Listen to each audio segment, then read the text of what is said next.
Retro.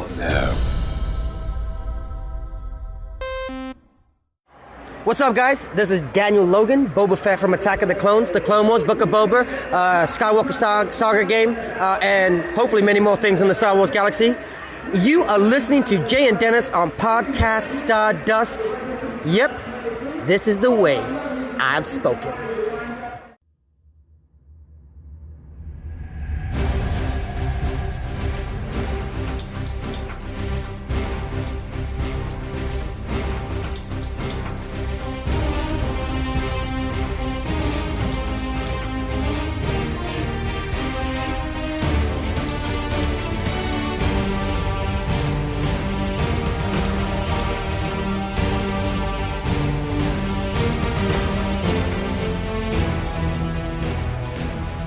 Welcome to Podcast Stardust. This is the fully armed and operational podcast dedicated to Star Wars news, reviews, and discussion. I'm Dennis Keithley. And I'm Jay Krebs. And this episode of Podcast Stardust is going to feature discussion of how Season 2 of Andor impacts our experience with Rogue One. Before we get into that, Jay, remind everybody what our social media contacts are. Absolutely, Dennis. We are on Facebook and Instagram conveniently at Podcast Stardust. All right, the digital line, the signal's boosted to maximum output, the shield's down, we're now broadcasting to the galaxy. So the inspiration for this episode comes from a quote from Diego Luna, and it was a few weeks ago, or maybe even before Season 2 of Andor debuted, but he basically said that Season 2 of Andor is going to change the way we see Rogue One. And so we're kind of putting that to the test. We've both rewatched the movie and after completing Season 2 of Andor.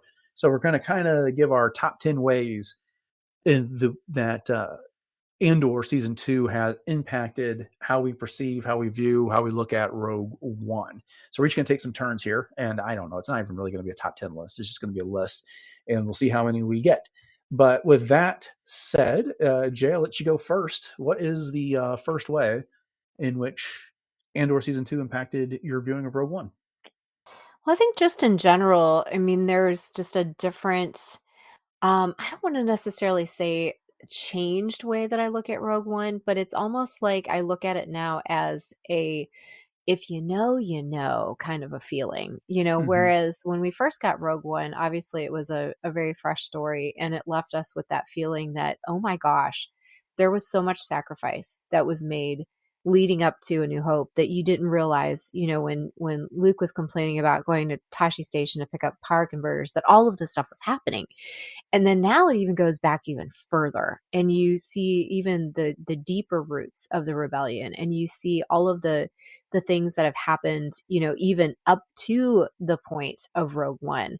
And so I just feel like the relationships that we see in Rogue One are deepened even more. I mean, with things like understanding what was going on with Saw between times, what was going on with Mon Mothma between times. I mean, just knowing Melchi, you just feel like you just known him forever now at this point. And, the little lines, like, for example, we have always mentioned, I've been in this fight since I was 6 years old. This goes all the way back to season 1, even of Andor, when we understand that Cassian, taken, by Marva when he was 6 and he truly was brought up on Ferrix and, truly living the life of a rebel since he was 6. And now we truly understand why. So, I mean, just in general, those are my impressions and truly a handing of a baton, off to each new, if you will, generation of rebels. And just, again, just makes that experience just so much more rich. But I definitely have some specific examples starting with the beginning of the movie, but that's just my overall. Okay.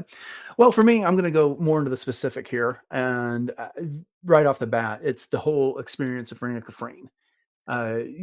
This viewing, when I did, is like, okay, now I can kind of see why Cassian was so urgent once he got there. Yeah. Yes. And then on top of that, why Tivik was so urgent. His info resonates with Cassian when he gets there.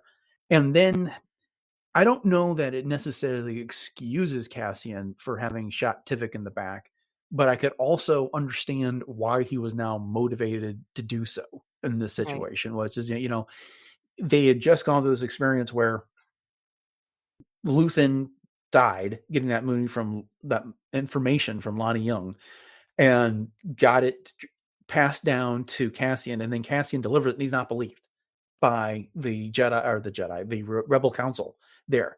And now he's got this additional information from Tivik that helps confirm what he already knows. And they can't let the Empire onto the fact that they know about this now. So, Tivik had to go, unfortunately, in that situation. It made sense the way it was, but it enhanced that scene. And I don't know, did it need to be enhanced? I don't know that it did, but it definitely contributed something there.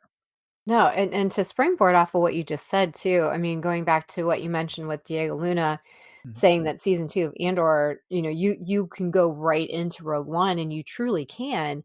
Mm-hmm. And just, even little things that I thought were genius right off the bat was you hear Tivik say, there are spies everywhere. Right. And all I could think of was, I have friends everywhere. And there are so many little instances of quotes like that are kind of reversed in Rogue One that we've seen either in season 2 or even in season 1 of Andor, which there's another one coming up here later in the movie. But that was the very first thing. Instead of there are spies everywhere, I have friends everywhere, Sure. That that stood out. Well, I'll have another comment on that in just a second, but what is the next one on your list? Well, just the fact that, I started thinking to myself that I thought K2 and Andor were together for so much longer than they were up to the, events of Rogue One, and not to diminish their relationship whatsoever. But it's just almost like a whirlwind of a connection between the two of them when you think about how far they've come as partners in such a short time. Mm-hmm. Yeah, I had K2 on my list, so I'll go ahead and just kind of dovetail into that a little bit with what I was thinking. In that, I'm thinking of the opening scene where K2 and Melshi go get Jen from Obani there. And yeah, I'm with you. You get the impression if you just watch Rogue One that those two had been together for years and years and years. They've been they've been partner and run tons and tons of missions over the years. Okay, you can put that aside. And now you've got K2 and Melshi going and doing this while Cassian is at the Ring of Kafrene here. Mm. And so does it drastically change the way I view that scene? No, it doesn't. But again, it's just kind of these two knuckleheads, with the two of the three knuckleheads are now here, are doing this mission here. And, right after Melshi gets bashed by Jen, with this whole thing. And so again, it was just kind of a, okay, cool. A little bit of a, we see the friendship between these character type of moment. And this is why those two are where they are. Right. Yeah. Coming from like playing the cards and the poker game or whatever around the table. And then now they don't have to just be K2 and Cassian. It can be K2 and Melchi too. Yeah. I've got this as like several different points on my list, and I'm going to kind of combine it because I don't know how to talk about them individually. But moving further into the movie, they finally get back to Yavin 4, and Jen is pleading her case to the Rebel Council about why they have to go do this, why they have to go to Scarif, they have to look for the Death Star plans. And she's ultimately not believed. And it's the two senators that I can't think of their names, right now, but we have to see them there. The one with a little scraggly beard, and then the darker lady who always has that gold hood like up over her head. Right. And they're just not giving her any traction with this. And then, Mon Mothma, apologizes to Jen in that moment and says, sorry, Jen, without the full support of the council, we can't do anything. And then right after that, Jen goes out to report to Baze and Chirrut and talks about her frustration. And then Cassian shows up with everybody. And that's when, Rogue One's going to launch. Okay. So I've summarized that scene. But this is for me, this is the biggest moment that's enhanced by Andor. And it's because Cassian just went through the same thing with the Rebel Council that Jen did.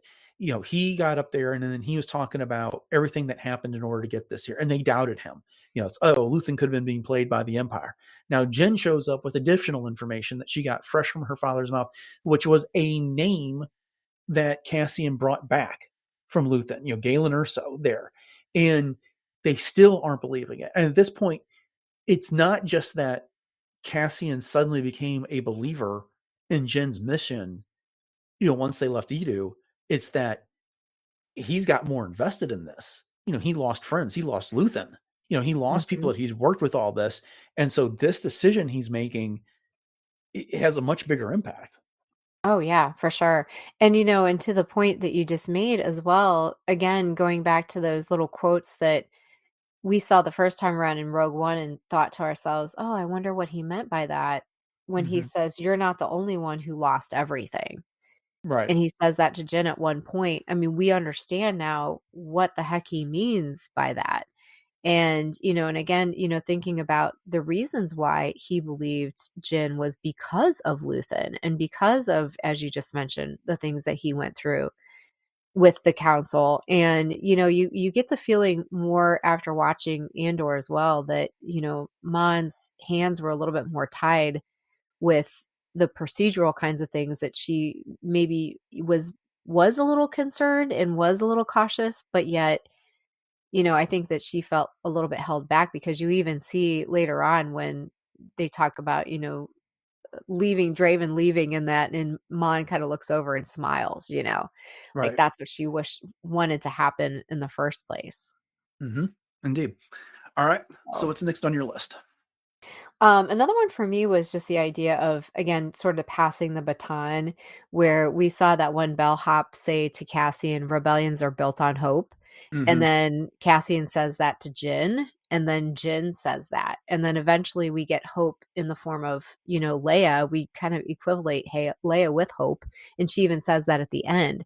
So, it's one of those kind of lines in Star Wars that is kind of a catchphrase, but yet I'm a big one on passing the baton, and tying together those generational kinds of things. And this isn't like generational in a way that you're talking about, decades of time in between, but you're talking about different facets of the same diamond, if you will, in Mm-hmm. this way that are all sharing this phrase. And I just think that's really cool.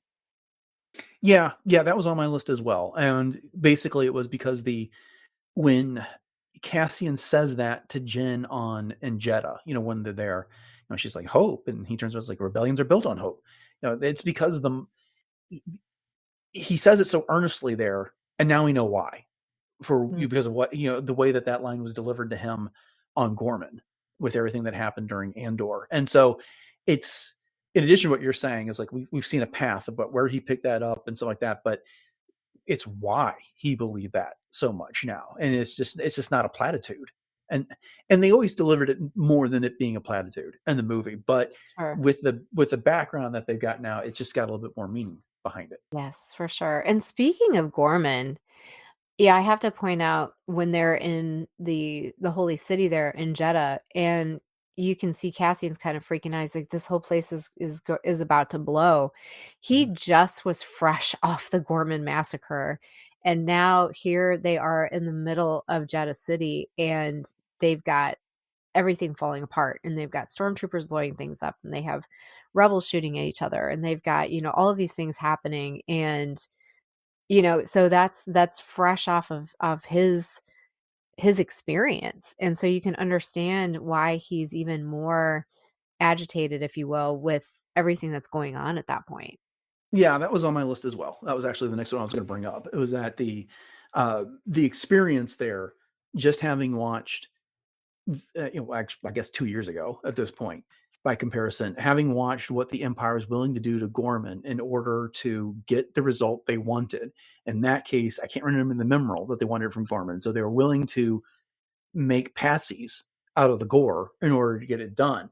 Well, in this case, it's very similar. They wanted the Kyber crystal off of Jeddah, and they needed that pilot, and so it was completely sacrificial. And once they got it, it was a matter of kind of covering their tracks, and they made an example out of Jeddah, Yeah. which is kind of hard to say because then they would go on to say it was a mining accident. But the point is that they tested the super weapon there. They were not afraid to sacrifice these people. And yeah, it was Cassian's lines like, this place is ready to blow. Well, I think he maybe was saying it figuratively, but literally it was about to blow up. So, Mhm. but I'll go ahead and get into my next one here. And this is not necessarily a really, really big one, but it's just kind of the elimination of any potential romance between Cassian and Jen here, because they make it clear in Andor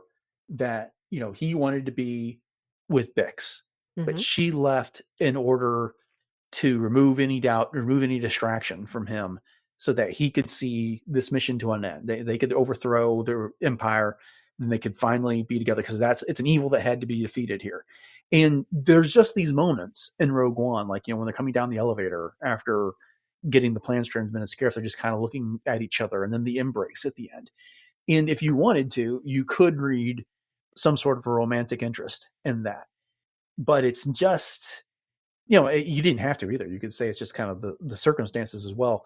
But now that we got Andor, we kind of understand what Cassian desires in all this. Why, part of the reason why he was so urgent, it's not just because of the Death Star, it's that the Empire could take control. He's never going to have that life with Bix if Right. he wanted. Literally know what his fate was going to be, but still. Right. Yeah. Even at the end of Andor, when you know what's happening and what's waiting for him, you just be like, no, don't go, don't go.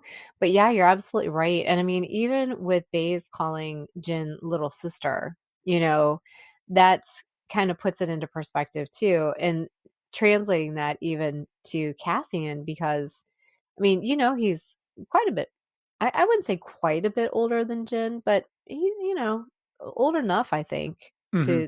to that extent. But yeah, I'm totally with you that you totally see that as off the table. Like whoever, if it Sure. was ever on the table, it is totally off the table now, for sure, for sure. Indeed. Indeed. Yeah, yeah. So what's next on your list? Well, the next one again is just one of those things with quotes and things that have been turned around from either Andor season 1 or Andor season 2. And this one specifically is from Andor season 1. There was an entire episode called Nobody's Listening. Mm-hmm. And that was season 1, episode 9. I had to go back and look at it. And Cassian yells that nobody's listening. And then as soon as they transmit the plans to the of the Death Star, Cassian looks at Jin and says, "Do you think anybody's listening?" Mm-hmm. And Yeah. and I was like, "Oh my gosh, that is such a great full circle moment." I love that. Yeah. Yeah. Completely different context, which is like, the Empire is not paying attention to us. Now we're hoping that the rest of the galaxy is Right. in Yeah. this And situation. he was almost like tongue in cheek, like, "Do you think anybody's listening?" Like he knew they were. Mm-hmm. Yeah. Oh, I Yeah. love that. Right. And then, for me on my next one on the list, it's Saw Gerrera on this. And Mhm. we'd had hints of his development from appearances in Rebels and Jedi Fallen Order and the like. But season 2 really drove home the evolution of this character in these years leading up to Rogue One. And the madness that he's kind of developed, the radium that he wants to sniff because of just kind of, Yes. it's the only thing that understands me, whatever that line was there, him calling up the rebel council on Yavin and yelling at them about, it's like, it's funny, we're always told that this is the rebellion's bigger than us, but then when I need something, we're too small. And just this kind of, you know, I I saw this somewhere. It's just like this idea that he randomly calls up the rebels and yells at them because he just got gripes, and then mentioning that he's got spies. How many spies do you have on the Mets? And then Tivik makes even references that they're spies that the rebellion is placed inside of, and Cassian makes a reference to that as well, inside the Cavern Angels. The partisans that Saw's got working for him there. But the biggest thing is just kind of when the Death Star has tested its weapon on the Holy City with a single reactor, and the terrain is peeling away from the impact of the blast and it's coming towards his headquarters, he finally decides to give up the fight at this point. And he yells after Jen, save the rebellion, save the dream. In this case, I don't know that it necessarily explains that anymore, but I get it more in this situation because when we saw him back in season 1 of Andor, he was still fully a man. By the time we got to see him the last time in Andor in season 2, he was the guy we saw in Rogue One. He's half machine, half man. He's kind of like Darth Vader in that regards. Right. He is the rebel Right. version of Vader. And he's been through so much. And now here's the Empire showing up with this super weapon. He can try and run. He can't run. He's no condition to do that anymore. But he can pass on the mission to Jyn and kind of acquiesce to the rebellion. So I got that a little bit more, I think. No, I'm totally with you. And for Saw, he is such a I often use the term beautiful disaster, but he Mhm. really is. And I'm kind of convinced, I don't know if convinced, but I'm wondering very heavily if it's not oxygen that he's sucking through that tube, but actually the rhydonium gas. Because every time he does it, it gives him like that clarity almost, and like he's just like, Borgullet, like, he Mhm. almost gets this, like, crazy look in his eye kind of a thing, like he did when he was talking about it, being his sister and everything. So, I don't know, I kinda wonder if it's the gas, not actually oxygen that he's sucking on. Yeah, it's possible. I mean, I've always looked at it as, he's a mess. And I'm doing that whole Darth Vader comparison here. Darth Vader has got a breathing apparatus to help him stay alive here. And I kind of feel like maybe Saw doesn't have that. Maybe I doubt it's pure iodonium because he just would have died if that's what he Oh, was sure. sniffing. Right. But, maybe it's a little bit of that, but he needs some oxygen in order to live, because I got to believe that he talked about people falling dead from sniffing that stuff. And Mhm. so has he done enough of it that he's wrecked his lungs that he needs the oxygen? But regardless of whether he's sniffing that or not, we can see that there were, it can't be just that he got shot up that put him in this condition. There's got to be long-term effects that whatever he's sniffing there is helping him with from that Yes. we got to see in Andor season 2. So Yes. yeah, Yes. good. All right. So yeah, Saw Gerrera. What else do you have on your list? Well, there was I had on here Cassian and Force users because I don't know completely if I have reconciled the way that Cassian truly feels about them because, Hmm. in the series when he was, with that Force healer, he was very resistant of Hmm. that, and now he's got Baze and Chirrut who are guardians of the wills, and they're not Jedi per se, but they're in, the same sort of realm as this Force healer, and it's not that he doesn't ever fully trust them because obviously they were on his team and he was trusting them with his life, but I don't know if he ever reconciled any of that. But how do you feel about his relationship with Force users? That's a thing I hadn't considered until you brought it up. That's a good addition to the list. Because I don't know that we ever got the source of his distrust in Andor, Right. other than just he just had one for this Force Exactly. healer.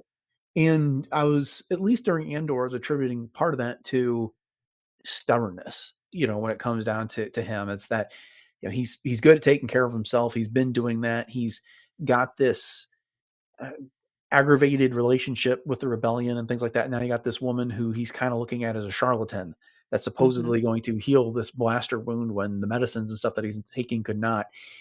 The That is something that they could have, and I would like to have seen during the course of season 2 of Andor, is an encounter with some Force user that soured him on this, because he says in the course of Rogue One, it's like, oh, they're the guardians of the wills, but they're they protect the kyber crystal, but now they don't have a job anymore, so they're just making things bad for everybody. I can't remember exactly how he Right. puts those Yeah. lines Yeah. there. And so I don't know if in that moment he's really agitated with them because of their Force users, or it's just because they aren't, they had a job, protect the kyber crystal kyber, and now they're not doing that. So, but they're also not helping anything. Mhm. And so, is that why he's just frustrated on that with Yeah. them? Yeah. Yeah, could be, could be. But I will say with Chirrut, when he says that line to Cassian about prisons, and he says, Yeah. "Oh, I sense you carry yours with you wherever you go." Yeah. Wow, does that speak volumes after watching Andor? That's Hmm. a line that's like, "Ooh, okay." Again, it's one of those if you know kind of things. Yeah. Well, I'm going to go ahead and dive into this. I was going to save it for later, but it's going to match up well with what you're just talking about. And that's in Andor. we get all these references to the Emperor, but we never see him. And we still don't see him in Rogue One. So he's still the boogeyman, and we still don't see him in A New Hope after that when it comes down to it. True. But after all this talk of the Emperor and everything, we finally get his right-hand man and Darth Vader here. And so it's kind of like the absence of the Sith, the absence of Jedi, the absence of people using lightsabers in Andor. If you watch that and then you go into Rogue One, it's all of a sudden you get Darth Vader, especially with the hallway scene where he's slaughtering rebels with his lightsaber. It did something for the I don't want to overstate it, but it did something for the impact of Darth Vader there. You know, Andor, other than the Force healer, really keeps his hands off the Force this entire time. You know, and then Rogue One is kind of like the transition to A New Hope in that regard, in that it starts to, you know, it brings in a Sith. You've got Jin saying, "May the Force be with us," and people, and then Chirrut's role, you know, he believes in the Force. Yeah, I'm with the Force, and the Force is with me. You know, that type of role. And then Baze has his doubts, and then they come back. So it really is just kind of this: the Force has been gone from the galaxy over the course of Andor. You know, these 5 years that we've watched, and now it's coming back in Rogue One. Yes. Yes. And Rogue One is such a great bridge between, you know, obviously Andor and A New Hope too, because even, you know, I've said this before, when K2 says, "I've got a bad feeling about," and they're like, "Hey, K2, you know, K, stop." Like, he doesn't finish the line, and it's because they're not quite there yet, you know, and they're preserving that for later kind of thing. Got anything else on your list?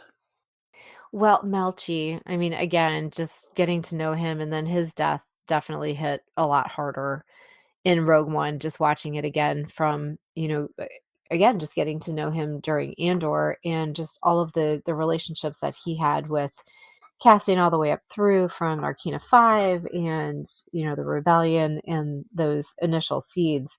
So that was a lot harder to watch. Yeah. So, you know, some that are not real big deals here, but again, the understanding of why kyber crystals are so important, after, again, that being part of that message that Lonnie gave to Luthen, Luthen gave to Clea gave to Cassian and everybody there. You know, she was talking about, you know, kyber crystals, Jedha, Galen Erso, you know, that type of stuff, rattling off all those things. So, you know, a little bit of an enhancement there. I don't know that changes the way I look at it.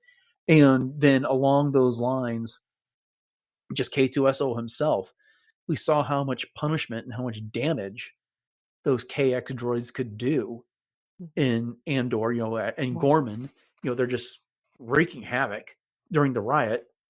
And then K2 storms the apartment building on Coruscant, you know, and wanders in there and lays down the law by throwing around those Imperials and using one as a shield for everything, you know, and doesn't think anything of it. And then same thing happens here. He gets concerned about Cassian, so he no longer stays put on the ship, the U-wing on Jeddah, and he's like, you know, I was bored and you were in trouble. So, you know, he shows up and does something about it. So again, it's kind of understanding K2's character, and it just added a bit of depth there. Do I see K2 differently? No, but I got some more depth to him based on a pattern behavior that's now established in Andor.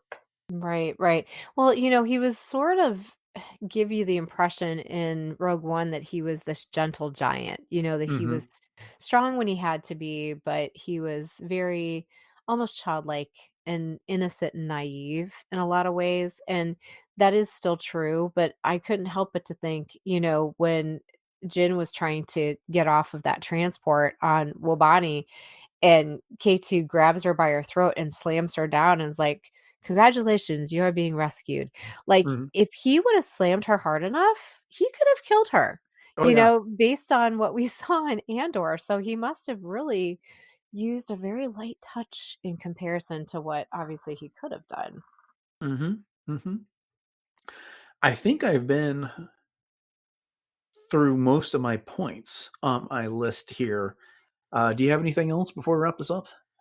The only other thing that I could think of is Krennic, and just the way that, you know, there was that line, and I know we've mentioned it at least one other time before, where Tarkin talks about the security breaches Yeah. And, and Krennic says the breaches have all been filled. Well, we thought it was just Jeddah, but we know now from watching Andor that it was more than just Jeddah. Yeah. I actually overlooked that on my list as well. I did want to talk about Krennic here. We understand more about why he's frustrated in Rogue One and his interactions with Tarkin, especially because Yes. we saw what he just went through to get the minerals he needed off of Gorman to complete the Death Star. And then we saw what he went through, like you said, plugging the security breaches, that confrontation he had with Dedra when she was in custody after things about the Death Star were getting out there. And now he's got the Death Star finished and Tarkin's taken away from him. Mm-hmm. And we just, we've seen his last 4 years of his life, the 4 years preceding this one over season 2 of Andor. And it's just like, and when he yells, we stand here amongst my achievement, not yours. We now know precisely why that is. Again, I don't know that it changes anything, but it enhances in this regard. So Definitely. Yes, a lot of enhancements yeah, for sure. A lot of more depth. Yeah, that's what I was going to say. So that gets us to our final question of all this. After discussing all this, has Andor really changed the way you see Rogue One? Or because I'm leaning towards it's enhanced more than anything, because I don't know that I necessarily watch Rogue One any differently, but it is certainly enhanced the way I look at the film. Yes, and I would agree. And back to what I said, at the very beginning, it gives you more insight, kind of like if you know kind of feeling that when you watch Rogue One now, you can see exactly why things happened the way that they did, exactly how things came to be the way that they are. When Mon gives those little side eyes, why she's doing those kinds of things. So again, it hasn't really changed it, but it's definitely given it a lot more depth. Indeed. For sure. Okay. The only thing that's changed is really the whole Jyn and Cassian possibility of romance thing. Yeah, That's but in the end, completely that's an element of the film. It's not like the message of the film. It's not Sure. the conveyance of the film. And that's what, when people say it's going to change the way you live your life, it's going to change the way you see this. It's like, no, it doesn't really change the way I see it. It just maybe clarifies a little bit. I don't know. It was just cinema, I suppose, for C. But yeah, this really, it enhances is the most I can say. And it's a good thing. I mean, Yes. Rogue One is richer for having Han Andor. But anyway. Oh, for sure. All right. Well, there is our conclusion to our question. So that'll wrap up this episode. Thank you all for joining us for this episode of Podcast Stardust and this installment of the show where we're talking about Andor's impact on Rogue One. We hope you've enjoyed it. I don't know if we have anything like this coming up exactly anytime soon, but any chance we can get to talk about Rogue One. And that was the highlight of doing this, was getting to watch Rogue One again. I hadn't sat down and watched that movie from start to finish in a while. Right. Was fantastic. But we're always up for talking about that. I'm sure we're going to want to talk about Andor in the future. So if you've hit that subscribe button, you'll get those episodes when we get to them. But we got a lot of other great things coming up, and we'll hope you'll be around to join us for those. And once you've done that, we'd appreciate if you could do things like rate, review, and the podcast on your podcatcher choice if it supports such things. That helps drive all those algorithms that help the show get noticed by others, and that would be a big favor to us. And if you're looking for more Podcast Stardust beyond what you're going to get on your podcatcher choice, head over to retrozapp.com, which is the home of the podcast, as well as several other great podcasts such as Agent Shield Case Files, Animaniacast, Brews and Blasters, Dork Lair, Doomcast, Enjoy Stuff, Love, Death, and Robots Plus, Superhero Suite, and Warp Trails. Jay, you want to go ahead and hit up those social media contacts one more time, as well as where else we can be found on the internet? Absolutely. So you can always find us on Facebook and Instagram at Podcast Stardust, very similar to Project Stardust, which is where we get our name.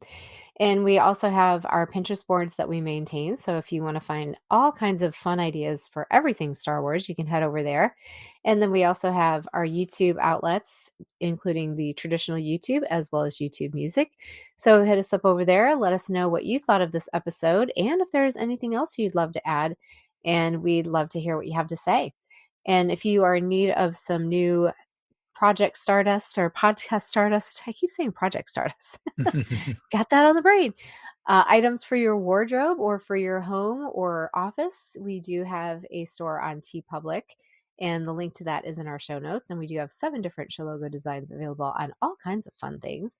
And so if you do happen to pick something up please know that every one of those purchases does help to support the show. And if you snag something, please take a picture and tag us, because we always love to see where those things end up out in the wild. All right, you remind everybody what's going on in cosplay. Sure. So on my Instagram, which is at j.snipscosplay, you can always catch me as Ahsoka, the fourth sister, two different versions of Hera, as well as my original concept Mandalorian, and much, much more. So you can always see what I'm up to there. And I'm always supporting other cosplayers and content creators, small business owners, and the like. And once again, that is at j.snipscosplay. Okay, upcoming on the show on Friday, we'll be looking at recent Star Wars news, assuming there is any, and if there's not, then we will pivot to something else. And then on Monday, we are looking at the third and final episode of Season 2 of Light and Magic, so make sure you're around for that. So with that, thanks for listening to episode 895 of Podcast Stardust, everyone. Have a great rest of your week, and until next time, may the Force be